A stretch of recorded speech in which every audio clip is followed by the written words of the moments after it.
In this video, I'm going to show you how to delete Zangi account. To delete your Zangi account, launch open the Zangi application on your device and log in if necessary.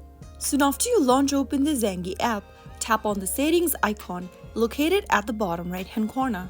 Inside the settings menu, scroll down and tap on privacy.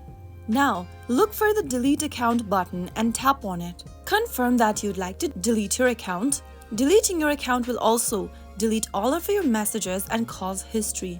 Click on the delete button if you're sure, and you will then be able to delete your Zangi account.